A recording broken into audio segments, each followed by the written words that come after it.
At Battle Hardened, New Jersey, the raw power of Zen in the Blitz format was made clear to the world. Today's guests, both of them, played a major part in that, going 1 and 5 at the event with the very same list. That's right, today I'm honored and excited to be joined by Daniel Ferrara and Caleb Womack of Team Tri-Shot. We're asking them about their event run, covering their list, and talking the state of Blitz heading into Skirmish Season 9. A huge shout out to our channel members for supporting what we do here. If you want to get involved with the channel and the Dice Commando community, please consider joining as a channel member. Remember, these videos are only possible with your support. You can show that support with a like, a subscribe, and by leaving us a comment and sharing your feedback. Community first, and go Commando. Hey everyone, and welcome back to Dice Commando and a very special Go Again, a fabulous cast. Battle Hardened, New Jersey was one of the first true tests of PTM in an ultra-competitive scene, and Zen showed up to play representing, that's right, 5 of the top 8 in that event. Team Tri-Shot, who I'm joined with today, put 2 of the folks in the top 8 on their Zen list and ultimately took down the event. Gentlemen, welcome. And how are we doing today? Good, thank you. I'm doing pretty good today. Awesome, awesome. So just to be clear, this evening we are joined by Daniel Ferrara and Caleb Womack, who went 1 and 5 respectively. So let's go ahead and hear from you first. Daniel, what's your history with FaB? Your age, first off, which blew me away when we met this evening. So tell us about yourself and your history with Flesh and Blood. Started playing about 3 years ago. First tournament was an Everfest pre-release, quote unquote, because it was not draftable. And my first hero was Lexi before Outsiders, so not great, but she was fun. Fair enough. Fair enough. How about you, Caleb? What's your story? I started just before Everfest back in Tales of Aria. I actually started, shout out to the Spike Feeders. I watched one of their Flesh and Blood videos, their Lexi video, and I just thought Lexi was really cool, loading the arrows and being able to just shoot arrows. Thought that was really cool. Wait, so to be clear, both of you were Lexi starters? Is that an accurate statement? I suppose so. Well, that's very interesting because Lexi didn't, get good at some point or anything. All right, I got at least a grin there for the Pro Tour myself. There you go. I got at least a grin there. Yeah, that's right. Fair enough. All right. Well, hey, any fun stories or anything you all have? I mean, if you both started out as Lexi at the time frame that you mentioned, which was either Everfest or pre-Everfest, that meant it was kind of you had an interesting journey to Outsiders. So any fun stories about trying to hold your own in armories and learning and all that during that period? For me, learning, I used what's his name? Tolerant Community College video, how to play Flesh and Blood. Whenever I you're talking the professor. Yeah. Okay. Professor, Tolerant Community College. I just watched that like a bunch of times. And then I played on Felt Table a lot, like a lot of Felt Table, because Talishar didn't exist yet. A lot of Felt Table, just grinding. Even if it was against bots, it allowed me to learn sequencing and playing all the heroes. And it took me a while, but I was able to start doing good at armories eventually. How about you, Caleb? I got both unlucky and lucky with my FaB community. I kind of got thrown into the gauntlet when I first started playing, where everybody was real competitive, but it was also everybody only played Blitz for a while. Mm-hmm. So it was just a bunch of Oldham and Lexi. Oh, that's rough. So I had to get good fast. I played Death Dealer Lexi for a very long time. Snapshot, fusing it. Oh, combo Lexi. Yeah. Yeah. Okay, awesome.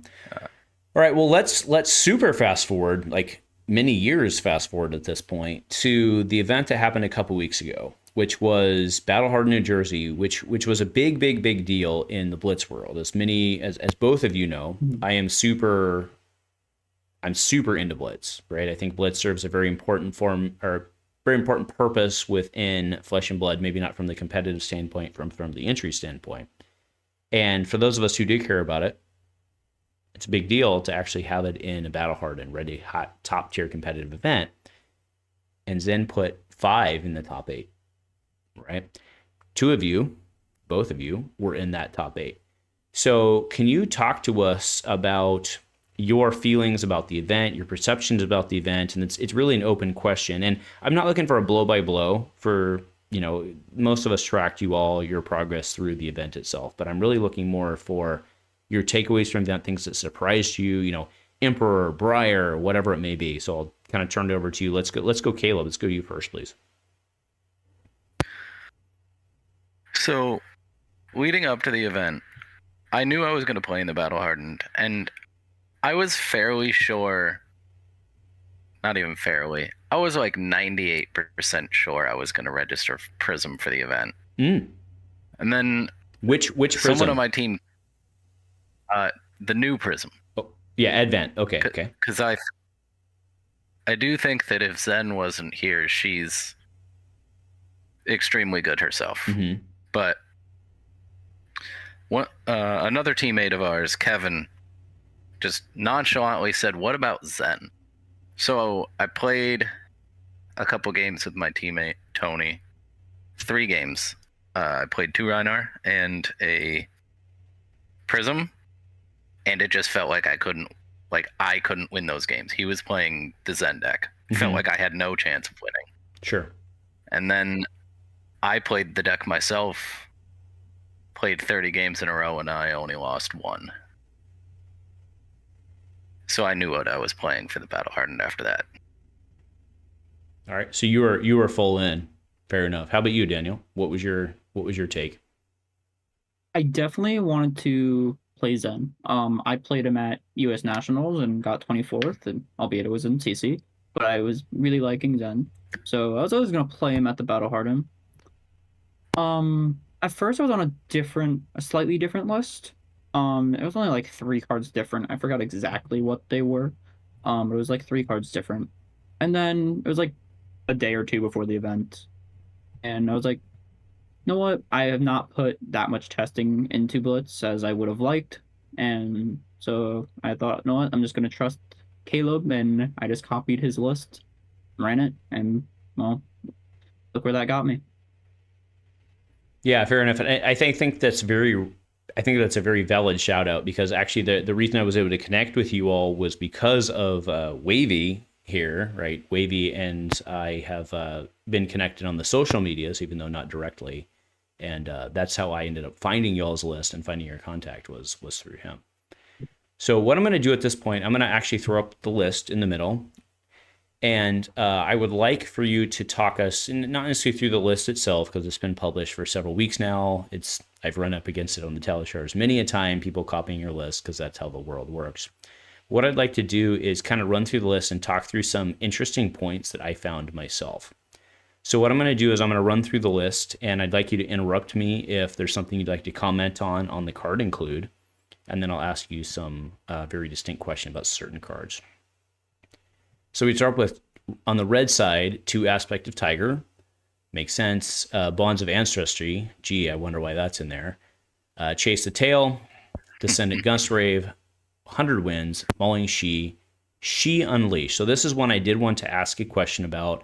This is something that I myself, as someone who's been playing Zen from a Tiger standpoint from very early on, has had a really hard time getting to work. So I'll throw that question to both of you. She Unleashed, would you run it again? Was it a good? Was it a bad? What's the take? 100%. 100% run it again? 100% of the time. I'm running that card 100% of the time. At least in Blitz.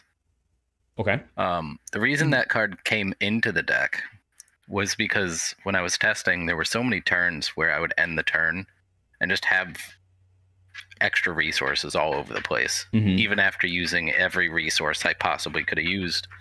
And then I figured, like, what if instead of searching for, because at the time I was running Flusterfist, what if instead of searching for Flusterfist here, I go and search for Key Unleashed? And it just increased the ceiling of the deck. Okay, fair enough. And Daniel, you made it to the finals. Go ahead. Yeah, please. Yep. Definitely a big ceiling increase. like Caleb said, that was the reason he gave me for playing the card, because that was one of the cards I wasn't originally playing. Extra resources, 2 for 7, good rate. And also something I found, especially playing in the Battle Hardened, is that if my opponent broke my Zephyr Needles, it was also a really good way to use those resources. Because a lot of times you want to swing your needles, but then if they're destroyed, a lot of times you have a lot of extra resources that, oh, you want to put this into your weapon, but now you can't because it's destroyed. Mm-hmm. Being able to use those resources for Chane was very helpful in some of my games. Interesting take. So I'll go ahead and throw this out there now. I know this isn't in the script I sent you all, but my personal Zen list for my armory level runs 1 needle and 1 Kadachi because of just the difference in how it plays. Having one that I can force a block card from and having one that can consistently offer pressure no matter what has found me personally a lot of value at my armory level. So to that point of having the extra resources left over, what are your thoughts to that end of the double needle versus 1 Kadachi, 1 needle, and to Ki Unleash, or She Unleash, sorry. What are your thoughts? I haven't tested it. I won't lie, I have not tested Harmonized Kadachi. It's definitely an interesting point that it does not break, but it's also less damage, and not all the blues in the deck are 0 cost, so there might be consistency issues. But it's something that I would test. I like to test everything before I say that's bad. I would like to test it, so I don't really have any further thoughts. I need to test it to actually give you a definite answer. Okay. My only thoughts on the Harmonized Kadachi is that I think the Zephyr Needle breaking is actually part of the draw of the card. Sure, in a weird way. That you draw a card from their hand, right? Yeah. Like, you're trying to use the Zephyr Needles to force your opponent to block so that you don't have to block. Makes sense. The less cards your opponent has, the less they can actually throw at you. And as long as they can't kill you on their next turn, you're most likely able to cobble together some form of large-scale damage. So let's step outside of the Blitz realm then, because I definitely see that argument in Blitz, but we've seen a lot of folks in the CC realm also running double needle. Do you think that applies the same, or do you think that there's an argument for always having that 1 stab on board, even if the card in your pitch zone is not a 0? What are your thoughts, Caleb? I do think the fact that your cards, well, a lot of your cards start as 0s, like all of the untranscended cards are 0s. The moment they become Chi, they no longer pitch the Kadachi, and the Kadachi's not having go again. I haven't tested it myself, but it just seems like it wouldn't do enough, where in the matchups where they would block, you might just want to switch to the other weapon, the Kakara. Yeah, I mean, that seems fair. That seems fair. All right, well, now going through the rest of the list, Art of War. Why are you running Art of... I'm kidding. Art of War, Bonds of Ancestry, yellow. Makes absolute sense in yellow. And then we go into the Dearth of Blues. I'm looking at the screen. I can't even read them all at the same time. But there's Drop of the Ocean, Ancestral Harmony. Makes complete sense. Bonds of Ancestry.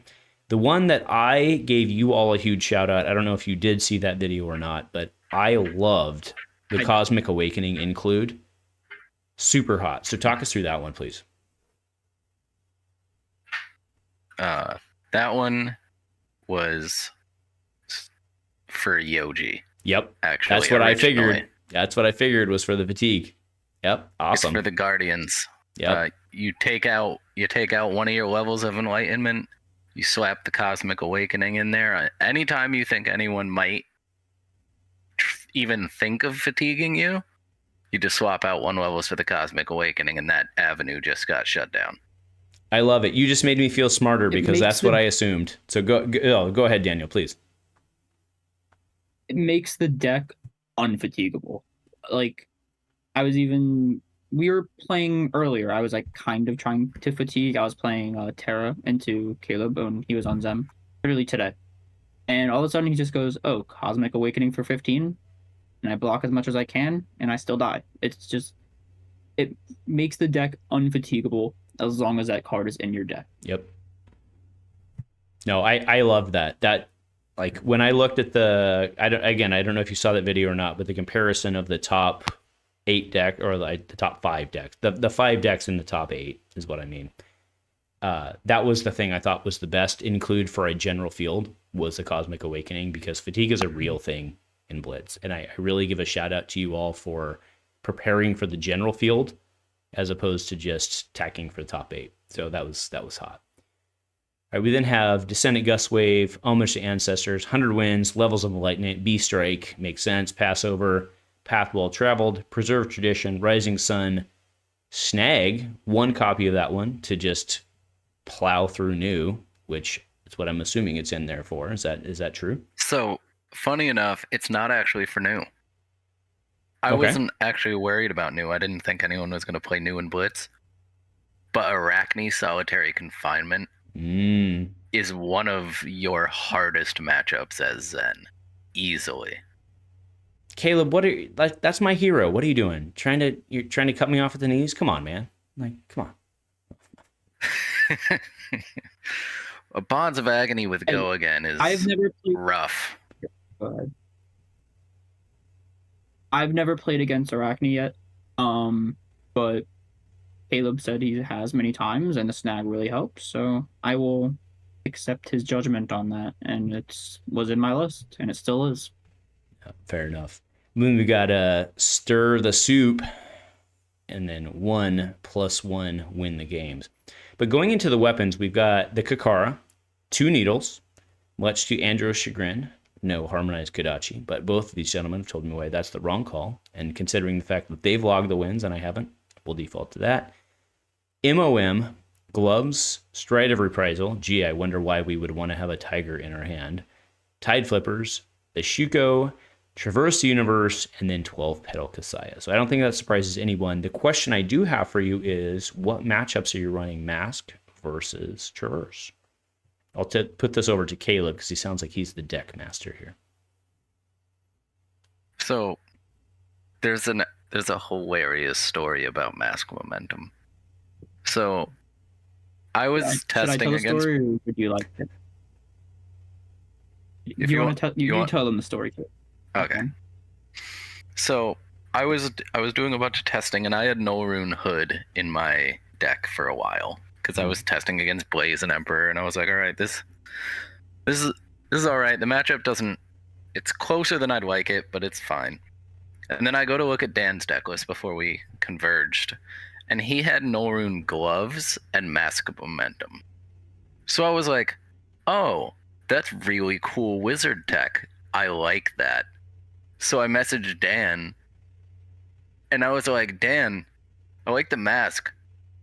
What did you put it in there for? He was like, oh, I thought it would be really cool for Dromai. Huh. Who's not a meta contender, I get it, yeah. And so we accidentally figured out that Mask Momentum is the best headpiece against Blaze. Which I do agree with. It's hot. It's hot. And so Is that only comes Blaze. in against the Wizards. Not even against Emperor, actually. Not even in the Blaze. mirror? Not even in the mirror? No. Okay. Yeah, you run Traverse in every matchup except for the Blaze matchup where you bring the Massive Momentum, and that's only because she'll never attack you with an attack. So your Mask and your Boots don't actually, or your Traverse and your Boots don't have text.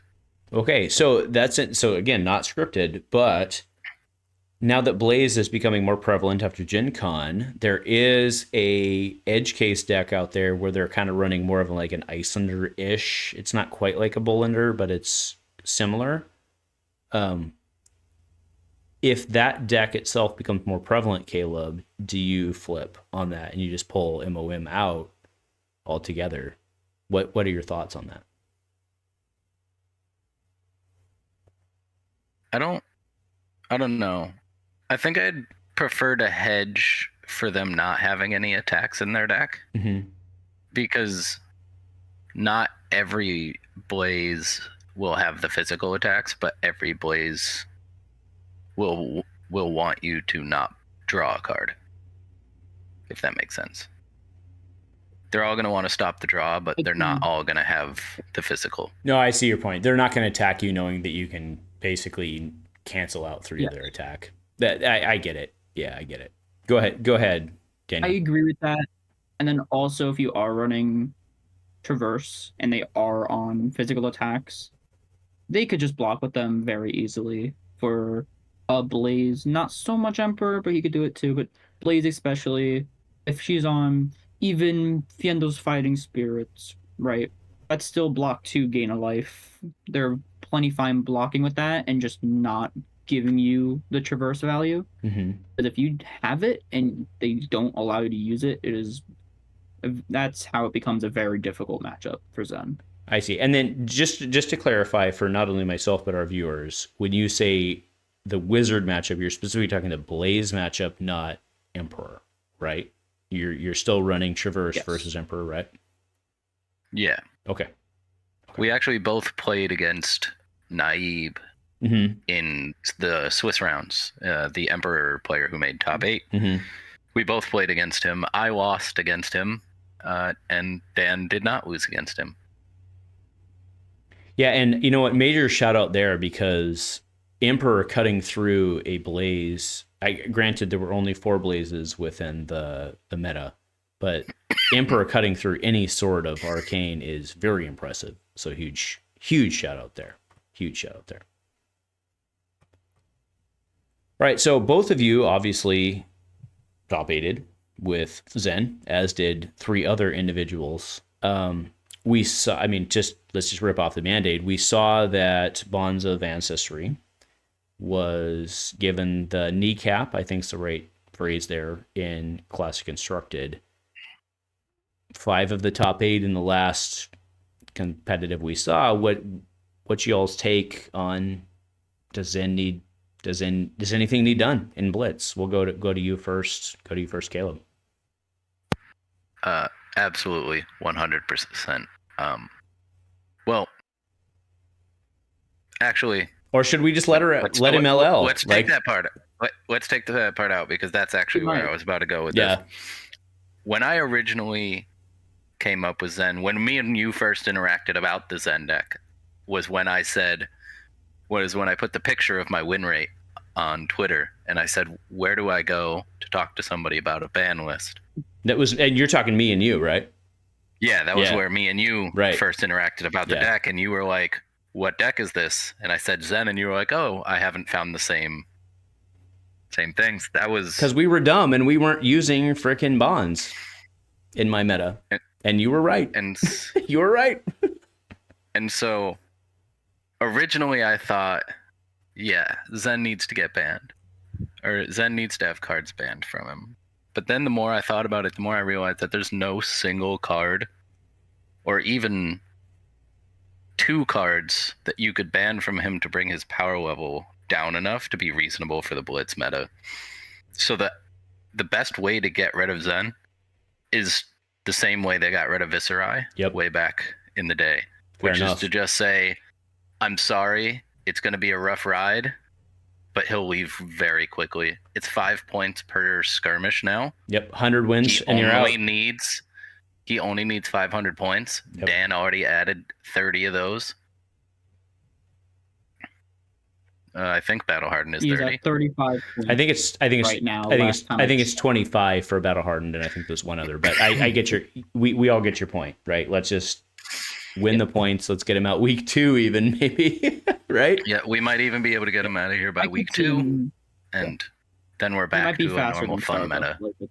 I don't think he can get it week 1. That's because you have to consider the fact that it's a global scale, and random Eastern European countries going to go down to Dash, right, and stuff like that, right? But to be clear, I'm not picking on the Eastern Europeans. I'm just saying, random country in the world is going to go down to Dash. Sorry, Kugane. Shout out my boy Kugane, right?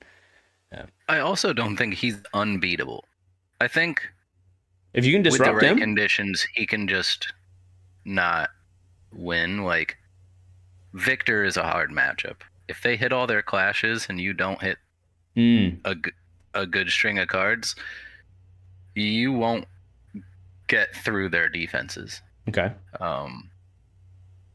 If an Arachne sees his bonds of agonies and his persuasive prognoses, you're gonna have a rough time there because there's no good answer on blocking those. And just to be clear, you're talking my they. I was gonna say my boy, but my they ASC. That's what you're talking, right? Yep. Solitary confinement. Yep. I've always said if he was a classic constructed hero, he'd be one of the best ones doing it.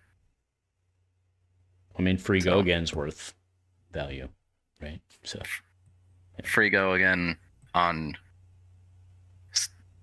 a lot of it is his attacks too, because they, especially with the new stealth cards, he's got a lot more on hits that are disruptive. And go again with disruption. That's how he ended up with Lexi.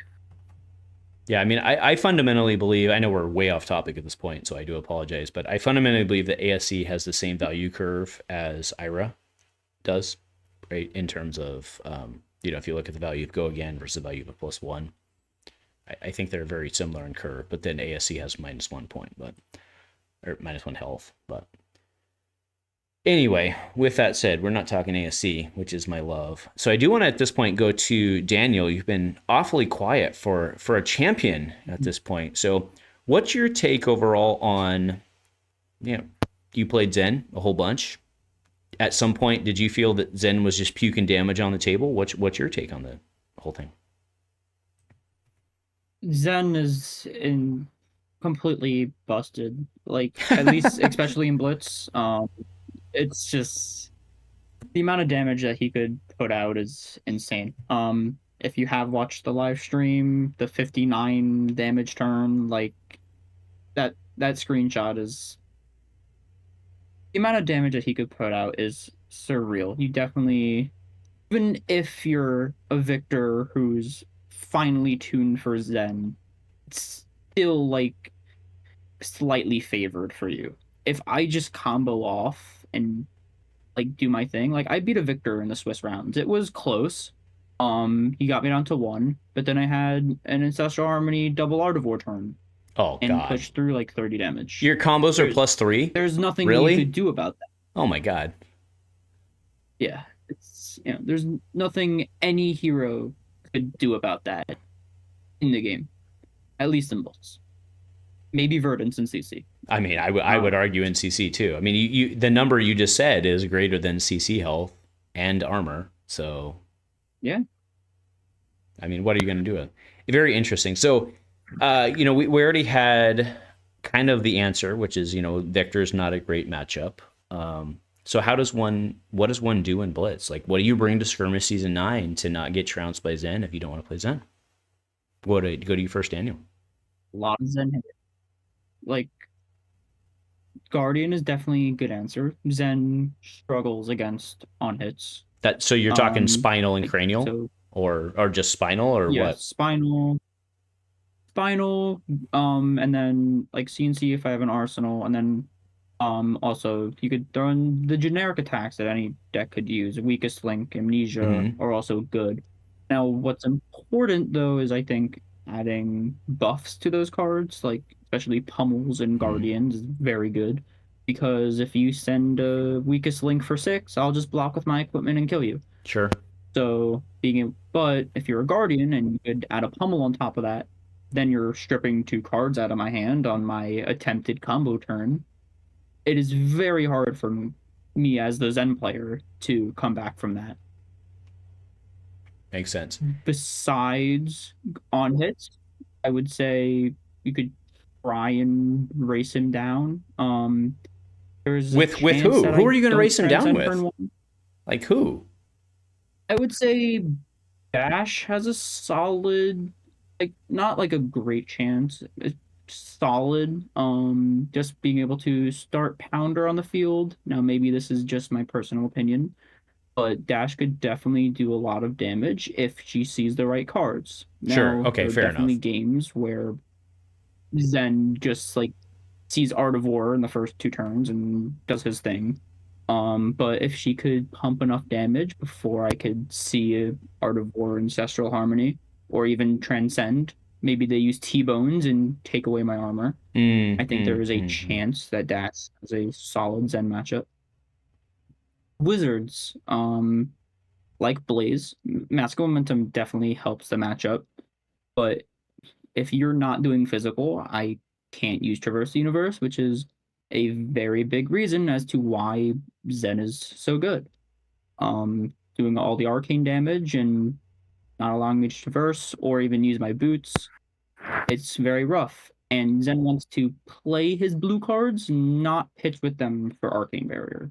Even though Zen has a lot of blue cards, sometimes he struggles. He has blues that he could pitch, but then he's not playing the game. Like, if you're pitching a Chi to use Arcane Barrier, then you're not using his hero ability. So there's different... Blaze was definitely tough. As I've told you, I versed 2 Blaze during the Battle Hardened. I won both, but they were both very close games. Blaze is also an option. Okay, so that's a great lead in, and I'll throw this question to both of you, right? So with Gen Con now under our belts, the amount of blazes out there has increased significantly. She hasn't exactly quote unquote halved in price, but she's definitely decreased in price. She's more available. Headed into Skirmish Season 9, which is what our focus is on. Blaze is a real thing. So we only saw, I believe it was 4 at Battle Hardened, New Jersey. I would say I'm fairly confident saying that at Skirmish Season 9, the representation will be higher than that percentage. How do you think that whole thing fits in? And I realize there's a bit of speculation involved in your call here, so we'll give you flexibility, but I'm curious where you think that fits in. So Caleb, you're the deck builder. What's your thought?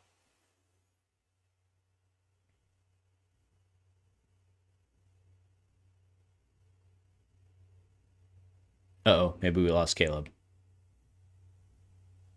Did we lose him? Yep. All right. What are what are your thoughts, sir? What are your thoughts? Blaze having a higher percentage is definitely going to be interesting. I think we'll see where her deck lists go as well. I think a part of the reason why Blaze isn't winning everything right now is just finding the right deck list. There's not a deck list out there right now. I'm sure people are actively testing, maybe even as we pretty speak. sure people are sitting on it because she's good. Yes, she's definitely good. She definitely has a lot of potential. I mean, they banned cards from her, right? Oh, they banned cards from the deck before we got to Skirmish Season. So yeah, because True. I mean, there's politics involved in that. I think of the fact that she wasn't released in a product. I mean, and then we can flip it back to the why haven't they banned bonds? But yeah. So anyway, I don't want to go on the rant there on my personal opinions, but if Kayla, sorry, you and I were talking about, Daniel, you and I were talking kind of offline about if there had been a greater Blaze presence, what that would have meant to the run. So can you kind of summarize your thoughts of, like, let's say there were 8 Blazes there instead of 4. How do you think that would have changed things? I definitely think it would have made it. Caleb, he asked me. Oh. Go ahead, Daniel. You can talk first. It's okay. No, go ahead. Sorry. All right. I think if there are 8 Blazes, I think one of them would have made top 8, first of all. I think they would have definitely went higher up. I think the Blazes got, I hate to say this, and I'm going to be humble about it, but I think they got unlucky seeing me early. The 2 Blazes that were winning, beat both of them. So sorry, Blazes. I think if there are more Blazes, they would have had more chances to get better records and make top 8. And then from there, I could definitely see one possibly winning if there is a Blaze in top 8 that the Zens were just not prepared for, because besides the 2 of us, the other Zens were not running Mask of Momentum, which I think was a very important role.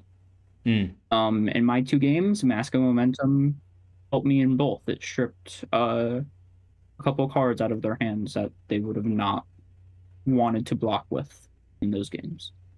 Okay, so that's a great execution standpoint. So Caleb, let's go over to the technical deck building standpoint. What are your thoughts?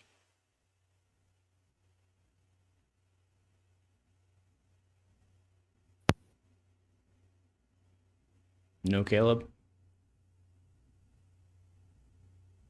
Sorry, I was muted for a second. Oh, no problem. I think I actually expected more blazes than were there. Mm-hmm. I don't know why I expected so many. I mean, availability is a I know problem. there weren't a lot. I know there weren't a lot out there, but I felt like the players who had them and wanted to play that deck at the Battle Hardened would have done so. So it definitely was underrepresented, and I think we were prepared, and I think it shows with Dan being able to take down both of his Blaze matchups that we were prepared in case there were more than there was. I think it's very well said. So then, Caleb, go back to you while we've got you. So to that point, you said you expected more. So where do you think Blaze fits within the Blitz metagame headed into Skirmish 9?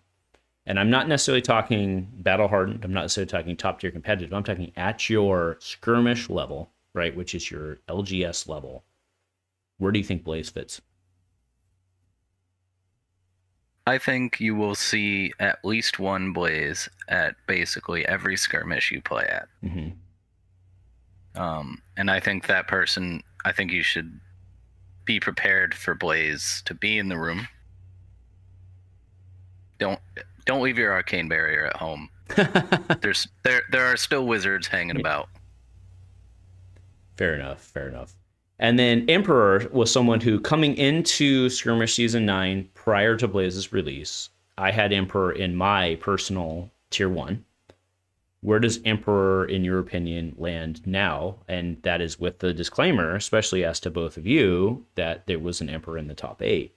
What's your feeling on that with Blaze present, and how does Emperor handle that? And should I prep for Emperor, and so on? That's the general question. We'll go to Daniel again to go to you first. I think Emperor will definitely also be at skirmishes if people are playing, like people have Emperor and Scene Season available to them at your local skirmish, and I think he will see play.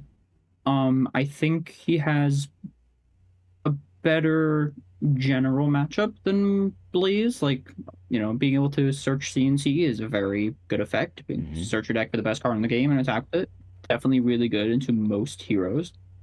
I think he has specifically into Zen a worse matchup than Blaze, because he's almost forced to do physical damage and activate the Traverse the Universe, because without doing physical damage your hero ability does nothing. You're just starting at 15 might. Like, you have to use physical cards in Emperor. Even the one who made top 8, he dealt physical damage to me. He used Home of the Imperial Flame is a very good card, and if you're not using that and searching CNC off of it, then why are you playing Emperor? So, long story short, I think he was on Scar as well. Oh, why would you not play Scar? Why would you not? Yeah, exactly. And Emperor. Long story short, I think Emperor is definitely more diverse than Blaze, but he has a way worse Zen matchup strictly because he's forced to do physical damage. All right, so Caleb, from a deck building standpoint, did you make any conscious decisions on Emperor, or did you think he was going to get excluded from your other matchup with MOM, Mask of Momentum? So I didn't make any conscious deck building decisions towards Emperor, but I knew that he would have a presence. He had been doing extremely well in the Blitz meta up until the Mistveil. So I knew that he was still at the top of that. meta, and Enigma and New not doing as much to the Blitz meta, it means that he's still at the top. Mm-hmm. Enigma could counter him, most likely, but she's not really strong enough for Blitz. Mm-hmm. It's too slow. So he doesn't have any extra bad matchups that he wouldn't have had before. So he's in a pretty good spot himself as well. I see.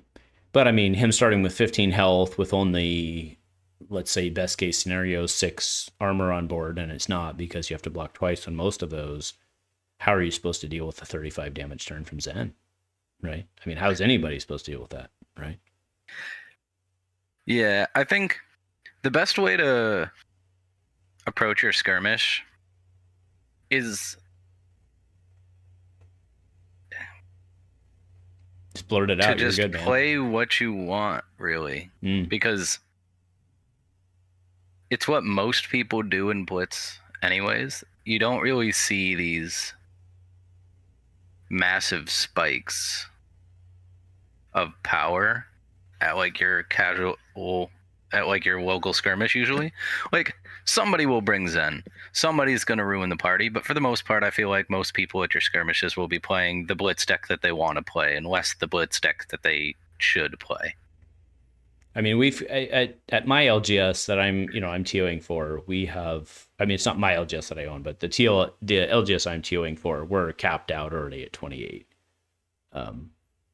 I find it very hard to believe that there's not going to be 33% Zens in the room because people signed up early, they want to win. I mean, so I'll push back on you a little on that, but I mean, I understand what you're saying, that there's going to be a contingent of people, but that's no different than, a local RTN or even a ProQuest where, some percentage of the room's playing Boltyn or whatever, right? But when you have a character that can put up 30 to 50 damage, I think that's a different scale. What's your response, Caleb?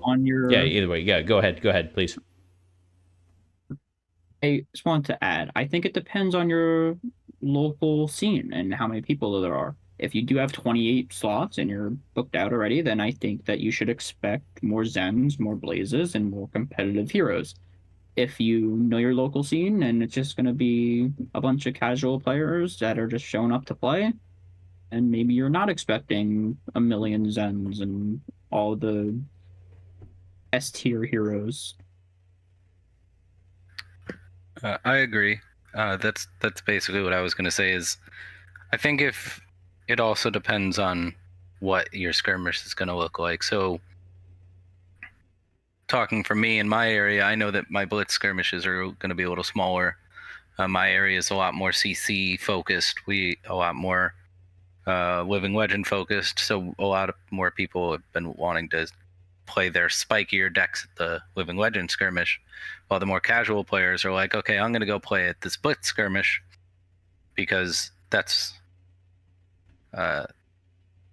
seems to be like where the divide is in what I've seen locally, where the casual players want to go play Blitz and have fun with their cool Blitz heroes, and then all of the more competitive players in my area wanted to go play in the Living Legend skirmishes, play the real power. So that is very interesting to me, because Flesh and Blood inherently is a very competitive game with folks that, in my opinion, want to go win prizes and they don't care about whose feelings they hurt on the way. So does your local, like you said, well, I don't want to play Blitz, I'm going to go play LL. You're telling me you have folks in your area that will just not go play Blitz and win a prize just because they don't want to play it?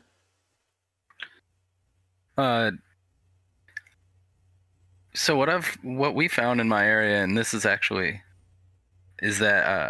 it's funny because I was just thinking about that and having a conversation with somebody about that today, is that we found that when you focus too heavily on the competitive side of the card game, sometimes you forget that that's not what everybody is at the LGS for. And in fact, that's not what most people are at the LGS for. We're there to hang out and have fun. And even though there are prizes on the line, there will always be somebody who's there to spike the tournament. You're never going to avoid that. But we can never lose sight. I mean, that's. We I can guess never that's my lose sight of point. the fact that we're here to have fun. And so, But that one person that you just spoke to, I know I'm interrupting you, Caleb, but like that one person that you just spoke to, that one person who comes and spikes it ruins the fun for everybody. I mean, isn't that the problem statement we have in Flesh and Blood? I do agree that when there's a deck like Zen, it's hard to be able to say, here's ways to beat it. Because in my testing, there are no real consistent ways to beat it. It just is. If this was a test, he's the only correct answer. It's the power level he's at. So we just need to let him viscerai and get him out of here. I mean, that's the answer, right? I think the answer is to do your part and get him his 5 living legend points at your local skirmish.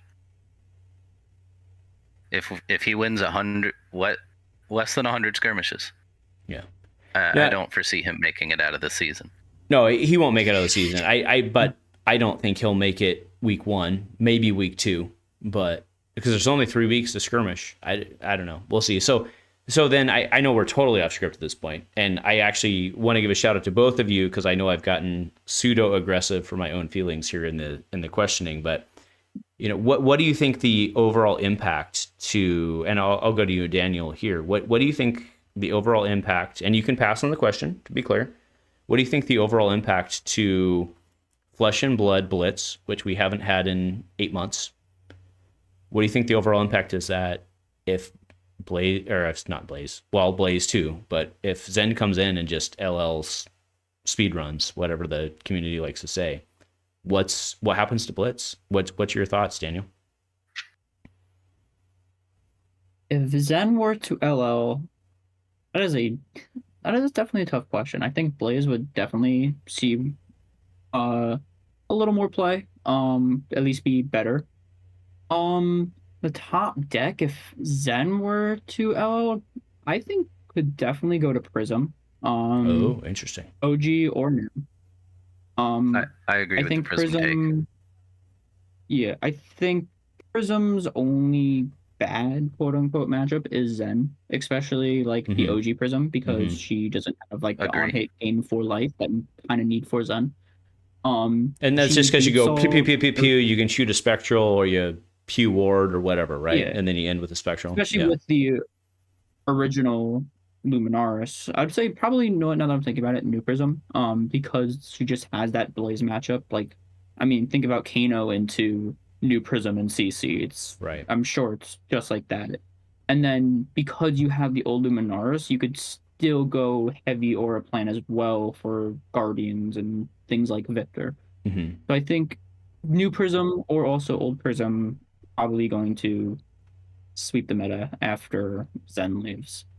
Even with Blaze be able to sling stuff in, and because we'll have to see how that lands, because she doesn't run AB super good, right? So she have to lay on ward and all that. But go ahead, go. So I think if Zen, well, just for starters, if you remember, at one point James White said that their focus shifted away from Blitz, and it would shift away from Blitz for a while, and this is the fallout of that, and we have to. Well, I don't know that that's what he said exactly, but their focus is on CC primarily, but they've been releasing. I mean, they released Enigma New Moon. Like, they're not ignoring Blitz, right? Please. Well, what I meant by that was more that they're not designing and balancing cards around the Blitz format. They designed Enigma New Moon for the Blitz format, but like, it's more that they're not designing the power level of the game around Blitz. So every CC release where there's an aggro hero, there will always be a chance that it breaks Blitz. Sure. But Sure. I think that's why Blitz has a 500 point living legend cap instead of 1,000. There's less events, and there's also more pension for these heroes to be broken. But it also gives them a better safety valve for the format. Notice how a bunch of heroes living legend and then Blitz balanced itself, because now everybody's playing at the same playing field. That's probably going to be the Blitz cycle that we live in for a while, where it's like, okay, you get a batch of a couple broken heroes, they all living legend together, and then you get all the heroes at the same power level. Then you get an injection of another extremely powerful hero. They do their thing, and then you get back down to the reasonable power level. Yeah, no, I mean, I would like to add to that. Yeah, please go. In CC, when you have overly aggro heroes, what do you do to balance it? You make disruption. New. Zen and New came out in the same set, and New also top, Pro Tour top 8. 3 News, 3 Zens. The News were countering all the Zens, and Azari too, Assassins. The disruption is a very good way of dealing with aggro decks in any card game, especially Flesh and Blood and Zen. He's very bad in disruption. But that works in CC. For Blitz, disruption you can't disrupt. He just kills you before you could even disrupt, because that's just how fast the Blitz meta is. In CC, you could survive a turn and then disrupt him, and if you keep disrupting a Zen, then he doesn't do anything. In Blitz, you're dead before you could start, which is a big problem, and they're not going to make... if they make cards that are fast for Blitz, specifically, and those cards are also legal in CC, then they could break the CC meta. So they have to be very careful of what they're printing and the type of disruption. Yeah, I mean, fair enough. I mean, many of the numbers you all just quoted, even in talking about Blitz, was 50. So last time I checked, heroes had 40 health. But yeah, fair enough.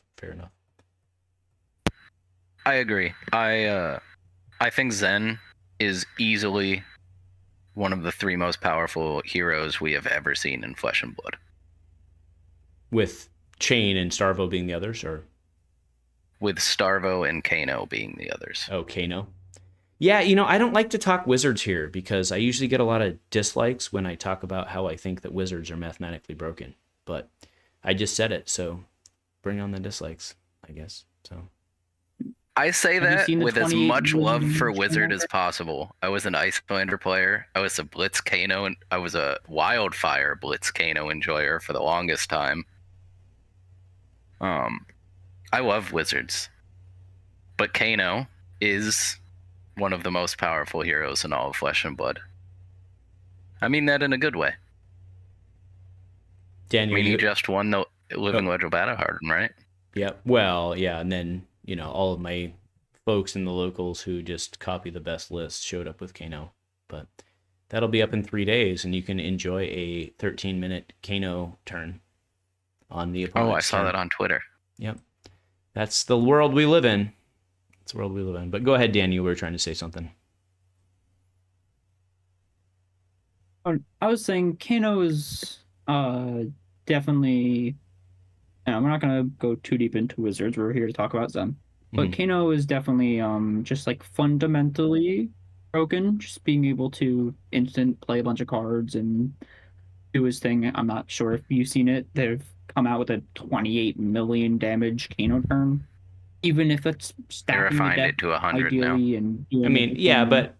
And I get it, but that's pie in the sky. But still, he's disgusting, right? I agree with you. Yes. Yeah. All right. Well, we were talking Zen, and now we're on a Kano bitch fest, which I can literally do for hours. But let's instead sunset the cast. So the takeaways that I personally have had from this is that Zen is disgusting within the format. The folks who won on Zen think he's disgusting within the format.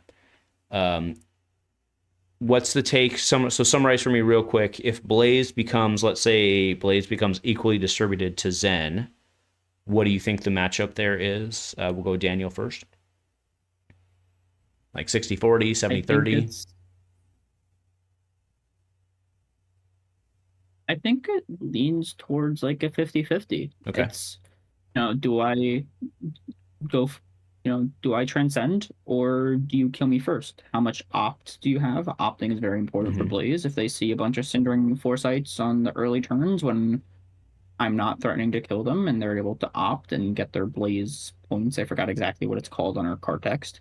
And then after they see, Emeritus Holding and I don't know, all the cards that she wants to see, and she kills you before you can transcend. It's just a race of, will I transcend and kill you, or will you kill me?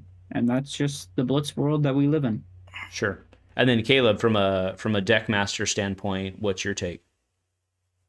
I have to agree with Dan. It's a lot closer to 50-50 than I would like. I was looking at the deck list earlier, actually, and trying to figure out ways where I could get a couple more percentage points in a couple different places. Because while I think Arachne is a bad matchup, I think he's going to be less represented. Right. Even though I really think he's actually extremely good across the field in general. I think if I had to make a tier list, I'd put Zen in S tier, and then I would put Blaze, Prism, and Arachne in A tier. Not Victor? Sorry, and Victor. Yeah, okay. Those are the 4 A tier decks there. Yeah, I think I would agree with that. And that's coming from someone who's obviously vested because I'm an ASC main, but so I have, some slight there, but I think that sounds pretty good.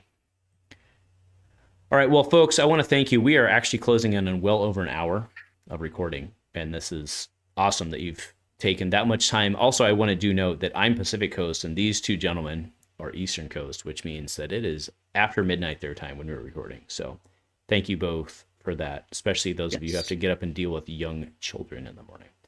So before we get out of here, I would like to give Team Tri-Shot the opportunity to do some shout outs or let us know where they're at, where we can find them, and we'll start with you both. You can find me on Twitter at Wavy FaB. I think. You think? Double check that. I sounded so confident. No, I will link it. I will link it below. You smash the follow below. So, but I do. FAB. It is Wavy something because that's where I found y'all's deck list was through you. So applications for Tri-Shot Gaming for the upcoming season are actually open. Link is on my Twitter for anyone who is looking for a competitive team to join. Awesome. And then how about you, Daniel? Any shout outs, folks you want to give? Before I go to me, I also want to shout out my Long Island team. Not official, but we're called Team Fienda's Fighting Spirit. Nothing super competitive. We're just a group of people on Long Island who play casually, and I'm just a part of that because I play on Long Island. And so I just want to give them a shout out because they wanted it and I wanted to. And then if you want to find me, I'm actually not really on any social medias.